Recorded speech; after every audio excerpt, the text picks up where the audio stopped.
Hi, everyone. Welcome. Hey everyone,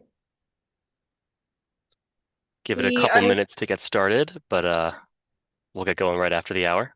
Give people some time to trickle in. hope everyone in the United States had a good long weekend. Never long enough. Ben, how was your weekend? Yeah, good. I hope everyone in Europe and elsewhere had a good, not long weekend. But glad to see my U.S. colleagues again. I hope you had a good extra Monday off, Samuel. Thank you. So we usually start these webinars off because our client base has expanded far and wide now, which is always a good thing. So if you wouldn't mind dropping the name of your city from which you're dialing in the chat, we'd love to see it. If you'd like, you can drop your company name as well. But if you just want to put in your city, that'd be great. Yeah, always love to see the geographic diversity. Just for context, I'm calling in from Amsterdam today, and Sam is calling in from New York City. Yes. So Hi, already have two continents Veronica. covered. Yeah. And I see someone Oh, has Philippines. Very cool. started a recording. Ben will go through the instructions, but don't worry because we will be sending around a copy of the recording, so you don't need to record unless you want to. Yeah. Just gonna give Chennai, it another India. 30 seconds Lovely. here.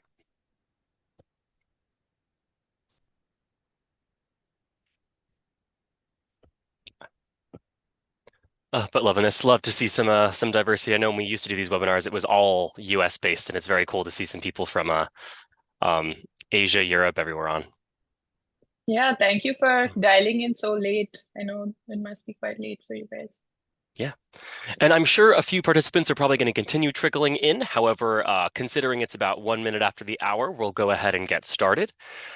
So hello everyone and welcome. Thank you for joining us today for our Science-Based Target Initiative updates webinar. My name is Ben, and I am joined by my colleague Samya. To quickly introduce myself, I am a team lead in carbon accounting with Green Project Technologies. I've been with the company for going on 3 years, but in the wider sustainability space for over five. I've calculated hundreds of carbon footprints at this point and worked with a lot of different companies in different sectors on decarbonization plans, net zero targets, etc. And I'll hand it over to you, Samya. Yeah, I can be quick as well. Hi, everyone. I'm Soumya. I have also been in the sustainability space for quite some years now. Before Green Project, I was at Science Based Targets Initiative. I actually started off as an intern at Greenhouse Gas Protocol, after which it was a full-time role at SBTi. So at SBTi, I worked on the target validation team as a lead reviewer and target analyst. And that's where I saw a lot of applications come in from companies such as yourselves. So I'm very familiar with all of the confusion, all of the work that goes into submitting to SBTi, and things keep changing. So that's why our team does our best to stay on top of all of the updates, some of which we will get into today. Perfect. And yeah, so lastly, before we kick off, just here's a brief overview of the high-level agenda we have for you today, as well as just wanted to go over some housekeeping rules for the webinar. For everyone on this call, the webinar will be recorded. And so if you have to hop mid-webinar or anything, don't worry. Every registrant will receive an email with a link to the webinar after the fact. If you have any questions during the webinar, please drop them in the Q&A box if you wouldn't mind, rather than the chat box. The Q&A box we're managing on the side, so it'll be easier to see your questions. And lastly, we're going to leave about 10 to 15 minutes at the end for Q&A. So if you do have any questions, feel free to drop them now or during the presentation, whenever it's convenient. But that is it for housekeeping, and we can get right into it. So, I think the best way to kick off this webinar would be to, review at a very high level what updates are going to be in the new SBTi guidance, as well as the timeline for these changes, which I know is a big question on everyone's mind. So, I'm sure the people calling in today have at least heard of the Science-Based Targets Initiative. But just to give a brief summary before we go into the details, of course, it was kind of born out of the Paris Climate Accords. SBTi is a nonprofit organization. It's dedicated to reducing the effects of climate change by having companies set net zero and other decarbonization targets. Every so often, SBTi will update or add to their guidance, but this time around, they're doing a larger overhaul for a few reasons. This new guidance is going to, align with the most recent scientific updates. Of course, climate science changes a lot over a decade. The original guidance was written, in 2016, 2017. We're 10 years past that now, so they're revisiting some of it. In addition, they're just taking into account some feedback that they've received from signatories over the past decade, what's worked well and what hasn't worked well, as well as just trying to align with some of the other framework developments in the GHG protocol and, regulatory spaces.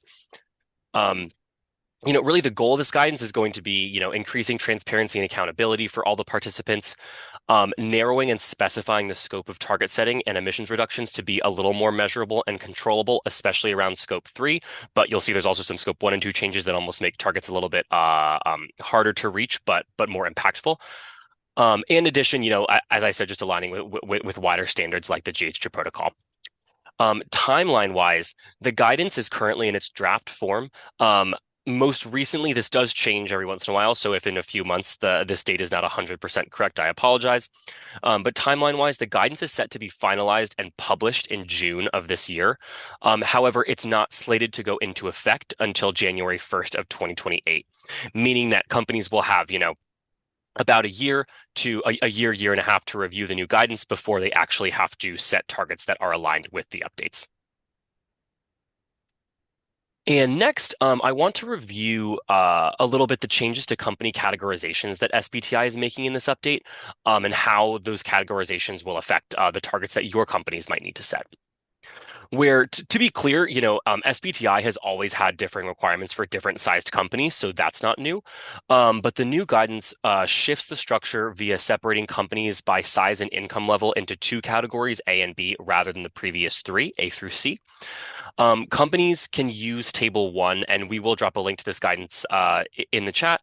Of course, the tables don't expect you to remember them, but you can rewatch the recording to get all the references. In Table 1 of the new guidance will allow you to determine if you're considered a large, medium, or small and micro company by SBTi. And then you can use Table 2 to determine if your company must comply with Tier A requirements or Tier B requirements. A requirements are more stringent and B requirements are a little less strict. That A and B tier has to do with your company size as well as the income level of the country you're located in. To get a little more specific, the Class A requirements are more robust. They cover all large companies and medium-sized companies in high-income countries. The B target class, as I said, is less strict. This covers medium-sized companies in middle and low-income countries, as well as all small and micro companies. Tier A is very similar to what it was in the previous guidance for anyone that's familiar with the SBTi already. But Tier B is a little bit different, and it now combines the medium-sized companies from those lower and middle income countries with all SMEs and small and micro companies. Just to illustrate the difference between these Tier A and Tier B requirements, A companies, these are the enterprise organizations that everyone's familiar with. They're expected to set targets across all emissions, scope 1 through 3, no matter what. Robust ambition, mandatory third-party verification are kind of the buzzwords going around Tier A right now. B companies get a bit more flexibility, including, scope 3 targets being optional. The B-level guidance has been updated to encourage smaller companies to focus on hotspots rather than their entire value chains. And this means just that, company categorizations writ large, your decarbonization roadmap, data expectations, and verification plan will depend on what bucket you fall into. So for large companies, you should expect to need a lot more rigorous documentation and likely independent assurance on your emissions inventory and progress. Smaller firms get a bit more breathing room, which helps those companies focus, on resources where they matter the most. And so that's kind of the overview of the company classification changes, but I'm going to turn it over to Samya now to review the changes in scope 1 and 2 guidance that are coming out. Yeah. So I think most of us know what scope 1 and 2 represent. So I'm just going to get into the changes in the targets. So with scope 1, most companies are for the first time now going to be thinking clearly about scope 1 reductions, because the trend up until now was you would club scope 1 and 2 into a single target. and achieve said target primarily through the use of EACs or renewable energy certificates, which is the easiest way to achieve that target. But SBTi has recognized that this will not do because scope 1 needs to be independently reduced. So you need a 1.5C aligned target over just your scope 1 emissions. It's still an absolute reduction target, but the pathway doesn't have to be as straightforward, as linear as before, let's say. So they're not just checking the math, they're also checking to see what the story is entirely. So we know scope 1 for most companies can be reduced to a handful of sources, right? You may have some natural gas in your offices. You may, if you're in the manufacturing industry, you may have a lot of facilities.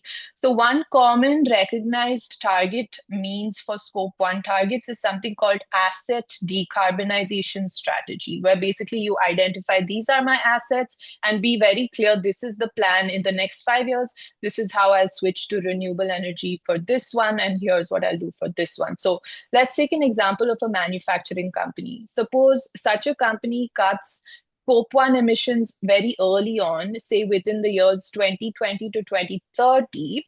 They cut their scope 1 by a significant amount by electrifying their heat processes, or say they switch fuels, right? Now, such a company and such a target would be viewed far more favorably, even if after 2030, the reductions will naturally slow down because they already electrified it and there's only so much that they can do. So that's what I meant by not linear exactly. So you right off the bat make a very, credible, put in some capital investment, make a huge switch, explain that to SBTi, and it doesn't matter if later on your ambition is not as strong. In contrast, another company that's saying, our pathway is not, we don't know exactly what we're going to do for scope 1, but we are interested in this concept called, CCS, which is like carbon capture and storage, or green hydrogen technology, which may not be completely developed and the price may not have been completely discussed in-house, right? So all these vague potential future ideas are what SBTi is trying to steer companies away from. So they want a clear goal and they want it to be fast acting. And of course, in-house, which is understood. So certain heavy emitting companies with SPTs like Maersk is one of them, Ørsted is another, and also some cement producers. They have already spoken about early operational decarb through things like fuel switching, asset upgrades, precisely because reliance on these, vague future technology things, it's kind of risky. So Maersk has even called for regulatory updates because in the process of like getting into it and putting in the work in early stages, they've recognized that the cost of green fuel in maritime is just exceptionally high.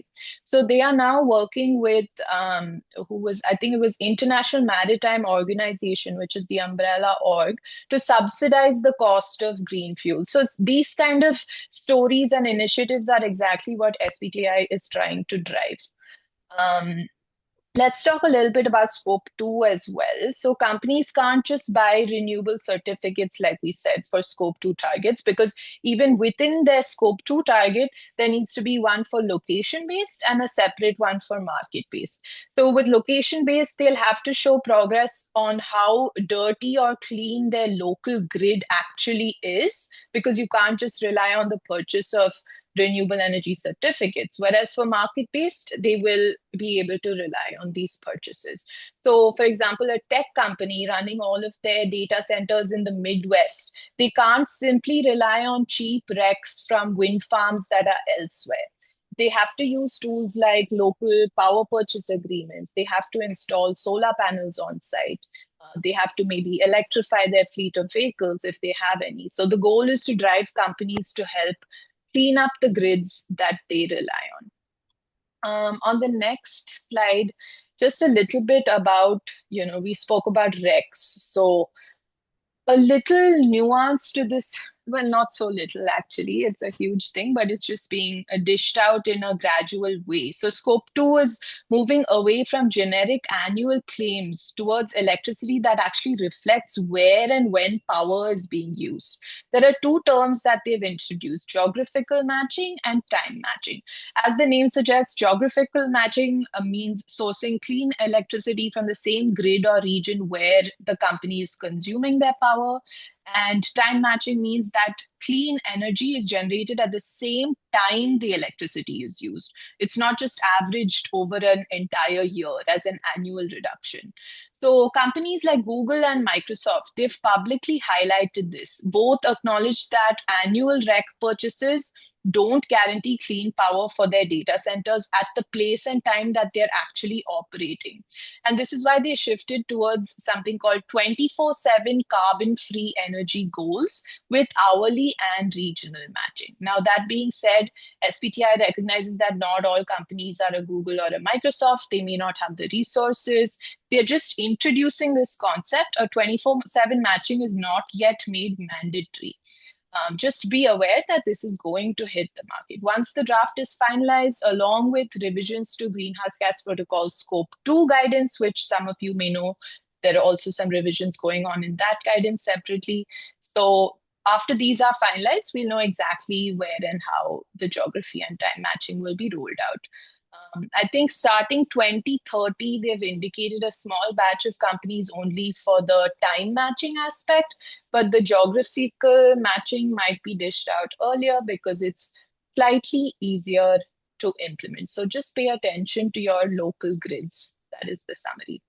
Lastly, just a quick line about net zero expectations, right? So net zero means long-term reductions over all scopes. But what about long-term scope 1 targets and long-term scope 2 targets, right? So criteria 12 in the new guidance states companies shall set long-term targets to reach residual emission levels across all owned and operated assets, which is basically scope 1 by 2050 or earlier. So they're saying scope 1 is pretty much mandatory. However, if you've clicked on the guidance to which I think Lior just dropped the link in our chat, you'll see that the section under that is in red. The red color indicates that this part is still subject to change and it will be finalized in the final version of the guidance. So what is in red is the applicability of this long-term scope 1 target. So right now the indication is that it will only apply to heavy emitting industries. I think the definition there is if 5% or more of your emissions come from some heavy emitting industry, and those with asset decarbonization plans that we earlier spoke about. So these two cohorts of companies will be mandated to set a long-term scope 1. But if you're a simple, smaller company in the services industry, for example, you won't be required to set a long-term scope 1 target, but you'll still need a separate scope 1 target. Scope 2, similarly, it can be either a location-based or market-based long-term target. And long-term Scope 2 targets will be set using the low-carbon electricity or Scope 2 emissions metrics. It also defines what this low-carbon electricity is. The definition threshold is 0.024 kilograms of CO2e per kilowatt hour. So it doesn't exactly have to be zero because some small amount of emissions will be commonplace even with clean energy, but this is the threshold they've defined, 0.024. And finally, if you have a combined scope 1 and 2 target today, there's no immediate need to resubmit. But as we move forward, companies should be prepared to track and explain scope 1 and scope 2 progress separately. So if you want to start to do that now, that will make future submissions and reviews much smoother, regardless of which guidance you're submitting under. Yeah, thank you, Samia. And I think now that we've, reviewed the scope 1 and 2 requirements that are going to come out of the new guidance, we can move towards reviewing some of the updates around scope 3. And scope 3 is still a major focus of SBTi. The tone is just a bit more realistic now, I would say. And, of course, scope 3 target setting is only required for tier A companies, not tier B. I think the new draft really recognizes that value chains are really complicated and that companies have different levels of influence, over who they work with. Um, you know, Instead of forcing a one-size-fits-all approach, the new guidance kind of allows more flexibility in how Scope 3 targets are structured, and also based on where emissions actually sit. The expectation, of course, is not going to be perfection on day one. It's just that companies understand their value chains, prioritize their biggest levers, and start engaging suppliers in a credible way. In addition to, that's of course for tier A. For tier B, the guidance is really focused on reducing their scope 1 and 2 emissions and let the giant conglomerate tier A companies worry about their value chain emissions. Um, One of the biggest changes here is that SBTi has done away with the blanket 67% threshold that was previously in place. Not sure if anyone on this call is familiar with that, but there used to be pretty clear guidance that, whatever scope 3 target you set had to cover at least two-thirds of your scope 3 emissions. They've done away with that in the new draft guidance, and now they're planning to require that companies, evaluate scope 3 category by category, where every category that contributes 5% or more to total scope 3 emissions is going to be automatically marked as material. A much more similar way to how they would do it, how you would calculate a typical scope 3 GHG footprint against GHG protocol guidelines, for example.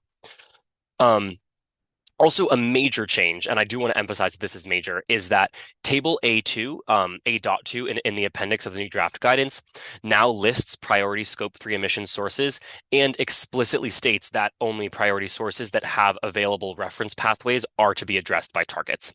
In addition, Table A3 also now lists explicit quantitative reference pathways and target setting methods that you can follow based on your material sources of emissions. And I really want to emphasize that only because for anyone that's familiar with the previous guidance, I really think Table A2 and A3 in this draft change are what a lot of people were missing from the previous SBTi guidance. I think when it came to Scope 3, it was so nuanced and every company's Scope 3 was so different that a lot of companies were struggling on, how do I set a general Scope 3 target or where do I focus on? In this new guidance, I would say SBTi has really given the bulleted list of what you need to focus on, and that will be really helpful going forward.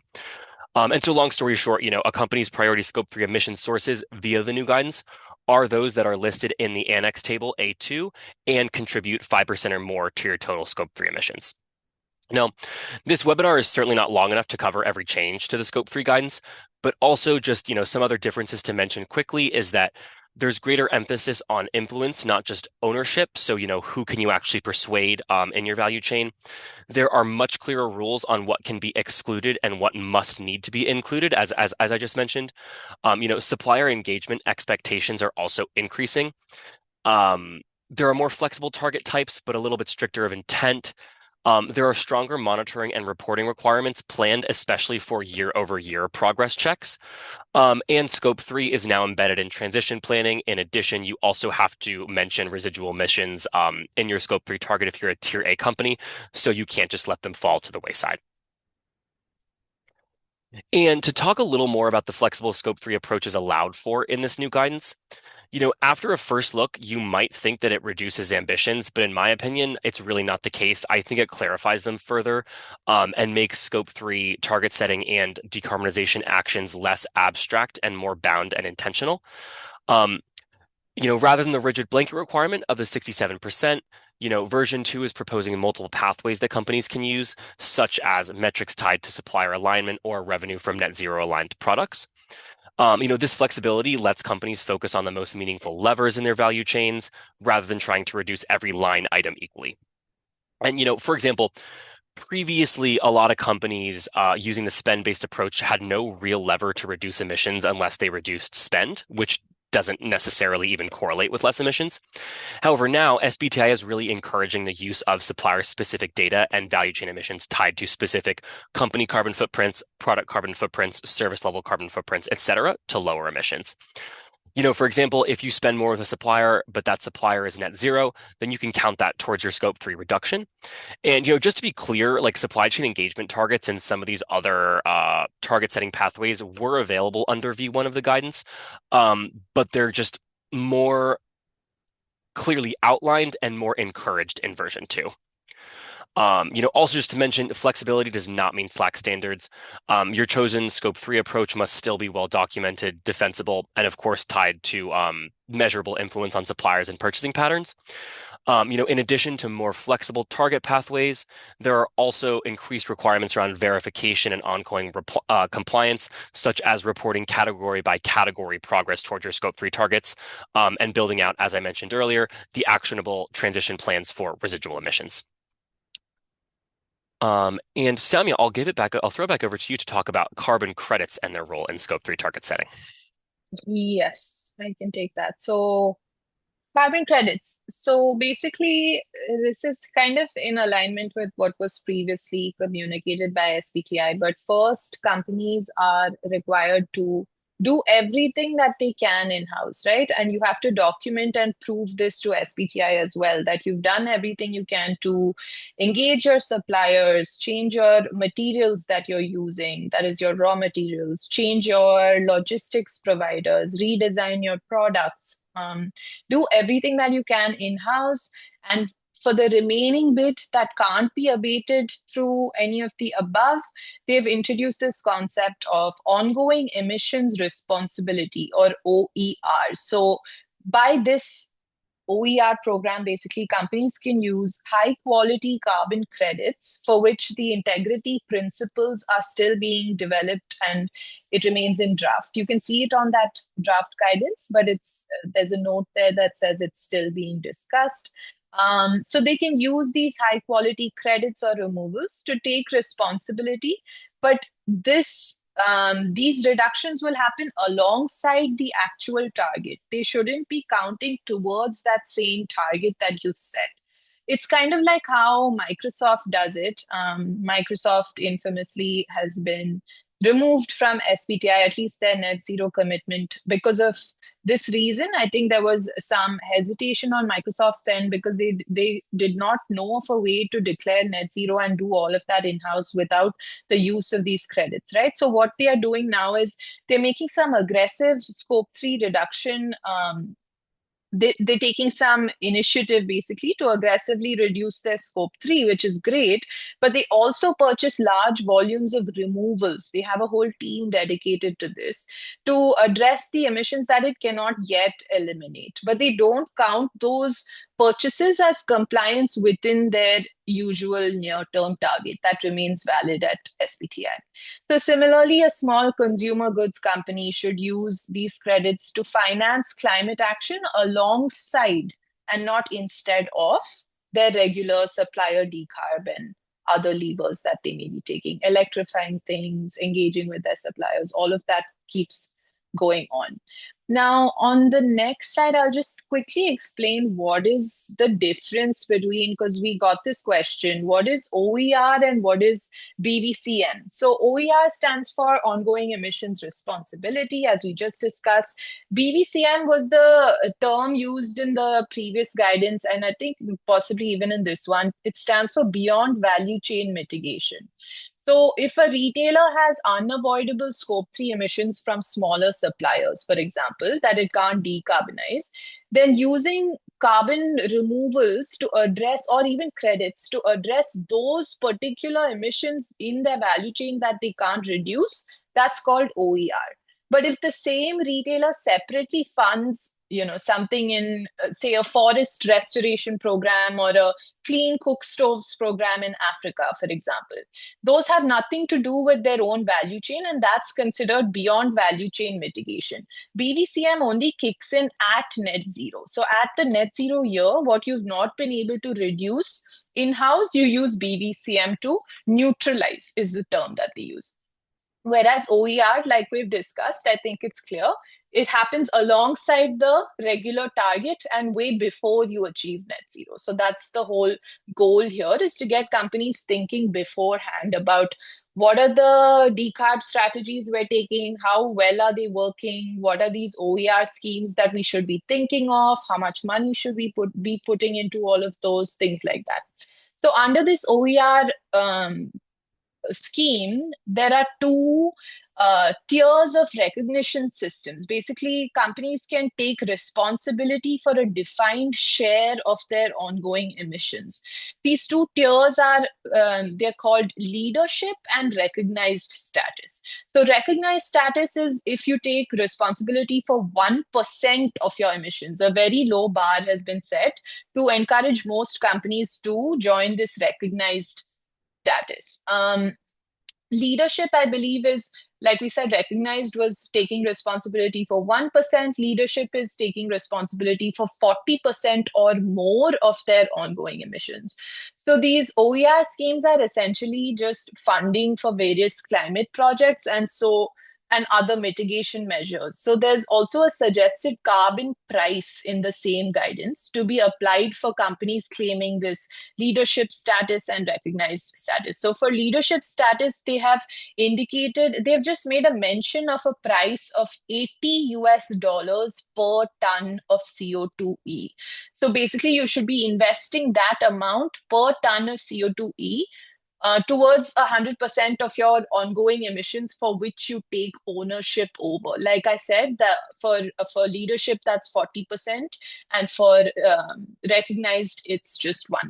So yeah, so you can prepare to have some funds set aside for this OER program, should that be something that you choose to participate in. I think the guidance also says that starting 2030, this OER 2030 or 2035, you'll have to don't quote me on that, but in one of these years, category A companies will have to start taking responsibility for a fixed share of their ongoing emissions. So until then, it's still something that you can think about where the funds may come from, things like that. But if you are a Cat A company, you may have to think a little more seriously about this OER scheme. I know I've said a lot. I'll hand it over back to Ben for a little bit on the political scenario and SBTi. Yeah, yeah. Thank you, Sam. I'm getting technical with it, but I love it. To bring it out of technicality briefly, I thought this was still an important point to touch on during this webinar, especially considering that I think a lot of our attendees may be unfamiliar with or haven't interacted with SBTi in the past. And that's really the question of like, does the current political climate or does political climate writ large affect the Science-Based Target Initiative? Are there any potentials that the guidance will be rolled back or discontinued? And here, really, the short answer is no. The short answer is no, because for anyone that's been following the sustainability space, for a few years, unlike the proposed SEC rule that never got off the ground, or CSRD, or California's, 253 and 261 laws, SBTi is a nonprofit, non-government organization, and the guidance is not a regulation. So, the Target Initiative's criteria is set by a cohort of experts, climate scientists, and not politicians. Because it's a voluntary framework and not a regulation, there's no risk that this new criteria is going to be scrapped or rolled back necessarily, unlike with other government regulations. The new guidance is going to be the new guidance no matter what. Really, the only thing that the political climate might affect is how many companies are motivated to become signatories and undertake the process in lieu of additional external regulatory pressures. That being said, we hope you still feel very encouraged to undertake SBTi, and especially knowing that, this is a voluntary framework, it doesn't ebb and flow with the political tide the same way that regulations might. And we can head into Q&A in a second, but we have a few more minutes. So I actually did want to touch on this briefly, which is just some notes on what companies can start doing now, as well as answer a quick question on if there are any companies that currently have targets set and are wondering, what do I do about them considering the new guidance is coming out? For any companies that already have for any companies that are attending this webinar or will receive the recording and are wondering, like, I've already set science-based targets. Do I need to redo absolutely everything I just did, to match this new guidance? Absolutely not, luckily. Existing targets that were validated under the current standard remain valid, and only needed to be and will only need to be updated to match the new guidance when they're up for review or every 5 years. This means that companies who set, a target in 2025 can continue using this target through 2030. At this 5 year point, the company would then need to update their target to match the V2 guidance within 6 months. Of course, if the previously set target aligns with the current guidance, then no updates need to be made. Um, to cover a more nuanced situation quickly, if you're a company that was planning to set a target before the new guidance comes out, you're in a bit more of a unique position, but you do have two options. Um, if you have no current targets, you can do one of two things. You can continue setting targets under the existing framework until the end of 2027. So that means that if you get going on a target right now, or if you're currently in talks with SBTi, so long as that target is validated by the end of calendar year 2027, you will be listed in SBT.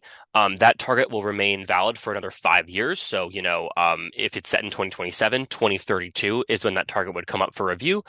Um, and you can evaluate then whether you need to comply with the new guidance. The other option you have would be to start using the draft guidance to develop a target aligned with version 2 and then submit that target for validation in 2028 or whenever the guidance is finalized. The only reason I would encourage companies to maybe wait for just a second is that, as I mentioned, the final draft guidance is going to be published around June this summer. Samia mentioned there are still a few large sections of the document that are highlighted in red and subject to change. So I might encourage you to just wait until those red sections go away before you try to set future targets aligned with the guidance that hasn't been finalized. I also just want to quickly mention some dashboard status changes that SBTi is going to be rolling out, because I'm sure a lot of us have checked before, looking for companies that have been listed, delisted, etc. So once the new guidance is out, the Target Initiative is going to update their dashboard to have more status options, such as target active, updated, extended, expired, inactive, withdrawn, and archived, or previously set but expired. So this is just going to allow greater transparency from the public into who has set targets, who has previously set targets but has not complied with the new guidance, etc. So that information is going to be publicly available and listed on SBT's website. Um, and lastly, just to touch on the fundamental question before you go to Q&A, what should companies be doing now to stay ahead of this transition? Of course, this depends where you are in your target setting journey. But ultimately, we do recommend that you start early and get ahead of these updates, because they are going to come out, and the change is coming, whether you're excited for it or not. Understanding the changes to the guidance, your emissions hotspots, your supply chain, and your energy consumption before you go set an SBT will go a long way. And for companies with already existing targets, I really encourage you to think back and evaluate what has worked for you throughout your target setting journey and what has not worked. Read over the guidance, turn on notifications from SBTi regarding the final draft release, keep your ears out. Keep your notifications on in case Sammy and I host another webinar on the finalized draft 2 guidance once it actually comes out in June. And start thinking strategy now so that you can finalize the quantitative information when it's time. And with that, I will go ahead and move us into to trigger Perfect. happy there for a second, the Q&A section. I think I see two questions in the Q&A that are kind of related. One person is asking, what if companies are claiming things in their financial report, basically that is not the case? And another question about third-party assurance becoming mandatory under the new guidance, both of which I would say are kind of related. So just to answer those, as per criteria 7 in the latest guidance, it reads companies shall obtain third party assurance of the calculated values for metrics used in target setting.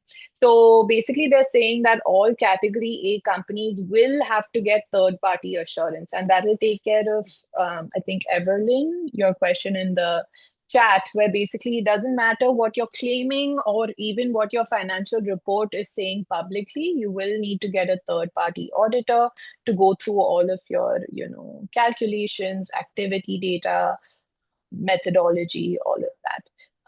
And this third party thing will be rolled out for scope 1 and 2 first. They'll make it mandatory. Eventually, scope 3 categories may also be required to be audited. But I would say start getting audit ready now, regardless of whether or not you're working with a third party. Start documenting your methodology clearly, your data trails, your internal controls, how you're getting your activity data, all of that, so that the future reviews are a little more seamless. Yeah, thanks, Samia. And one thing to add, maybe to one of the questions, I see. What about companies where industry is really behind and you still need to use a spend-based method for scope three? What would you Yeah. suggest the first step to take is to build on that a little more? I would recommend. So I don't want to say that like you should never use the spend-based method to set a science-based target. I would say my personal recommendation after going through this process with a few companies that had either really clean data or messy data, I recommend spending the time to clean your spend data and get it as formatted as possible before you go to SBT. And furthermore, because of the whole emphasis on supply chain engagement, I really recommend that you get to vendor level spend footprinting before you go to the science-based target initiative.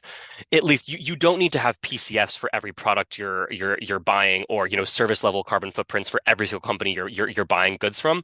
It's more that if you're doing spend-based accounting from a general ledger at a category level that's like IT services or offices of lawyers, but you have no vendor details to tie that data back to, it's going to be really hard to monitor reductions towards your target if you don't have that vendor level spend information available.